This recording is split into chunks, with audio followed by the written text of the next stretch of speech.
again. So I talked in the first clip about different ways of understanding the title of Albert Camus' novel L'Étranger. And we talked about one particular translation or understanding of the title, The Stranger, that invites us to think of the protagonist as someone we don't quite know, someone who's a little bit strange to us, a little bit elusive to us, unknown.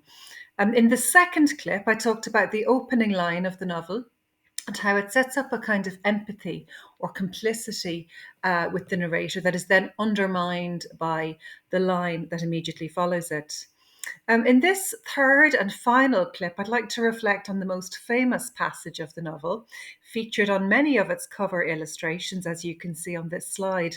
So it's the scene that describes the narrator protagonist's shooting and killing of a man encountered on a beach.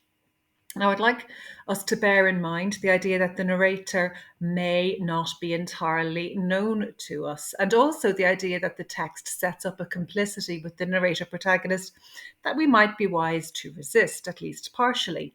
And notice how these book covers show a solitary man on a beach, with no reference to either a gun or a man that's about to be killed. So even these covers then seem to draw us into a relationship of complicity with the protagonist. After all, we've all stood on a beach, we've all been there. There's nothing unusual about that. So I think the covers here are picking up on something that's quite germane to the way in which the novel is designed. Okay, so apologies for the text-filled slide. This is the one we're going to work with in this clip. So this passage is taken from the very end of the first part of L'Étranger. So Meursault, the protagonist, has gone for a walk on the beach, where he and his friend Raymond had earlier had a hostile encounter with a group of Arab men, angry because Raymond had badly abused a sister of one of the men. So Meursault arrives near a shady freshwater spring on the beach. Remember, it's a very hot day. He must be thirsty. One of the Arab men is already lying in the shade beside the spring. So the passage is a long one, so bear with me. I'm going to read it in French first. J'ai pensé que je n'avais qu'un demi-tour à faire et ce serait fini. Mais toute une plage vibrante de soleil s'est pressée derrière moi. J'ai fait quelques pas vers la source.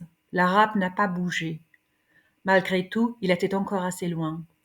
Peut-être à cause des ombres sur son visage, il avait l'air de rire. J'ai attendu.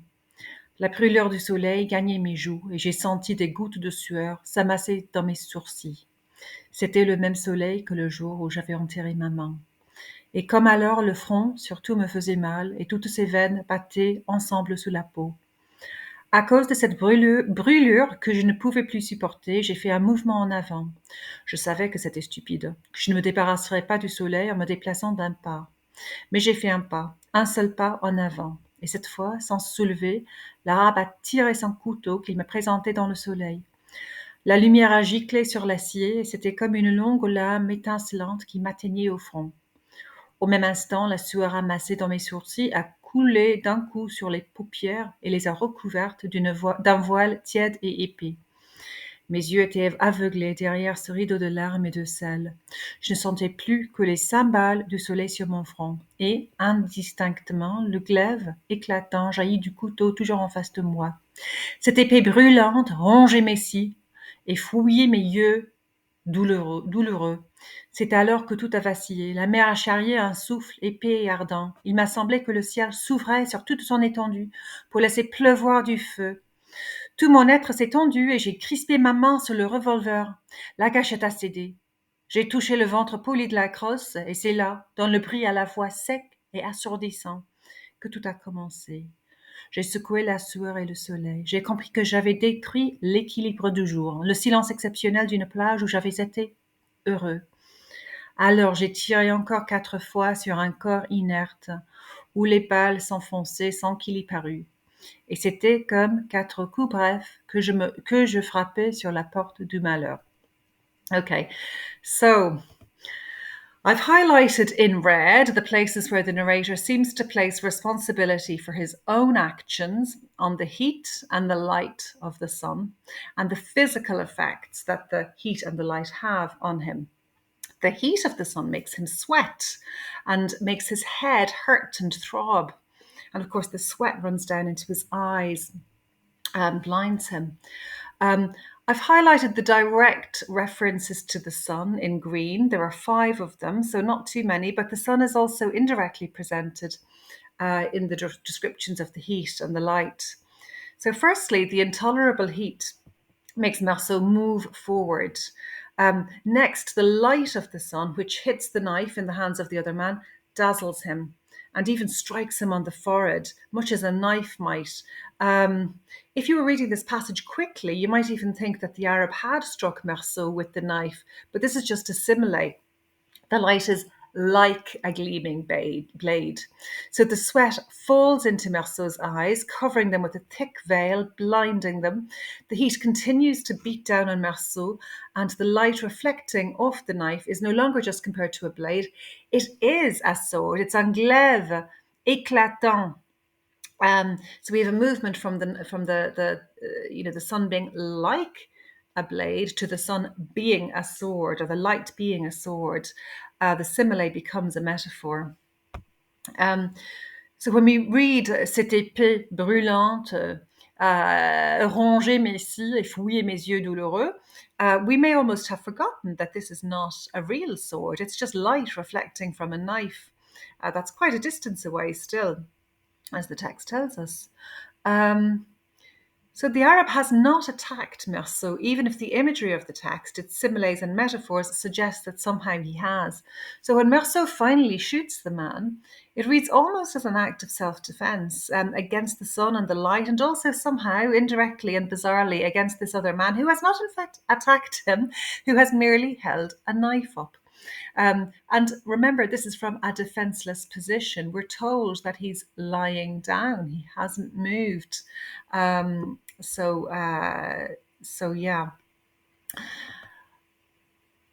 Now, I think it's important as well to mention the fact that the other man, the man who is eventually killed, is mentioned only very sporadically and briefly in this passage. So there are 6 mentions of the man. Twice he's referred to as l'Arabe, and 3 times as il.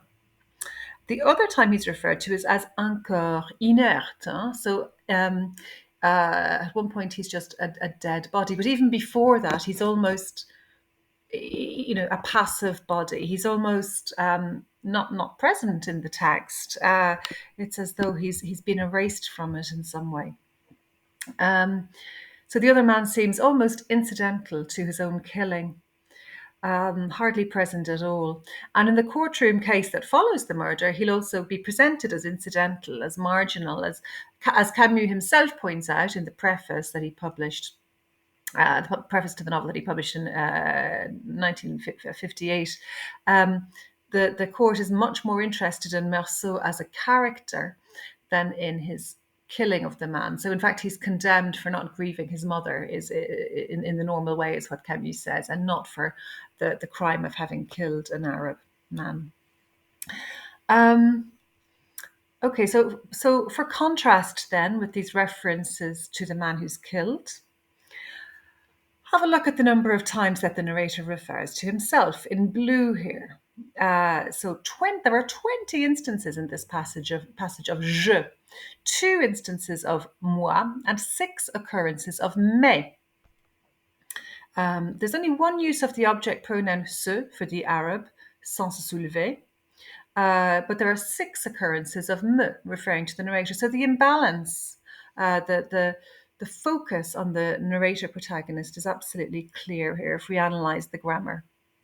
One of the oddest things about this passage is the fact that the protagonist's gun is there all along, presumably pointing at the Arab, but it's never mentioned until the moment of the shooting.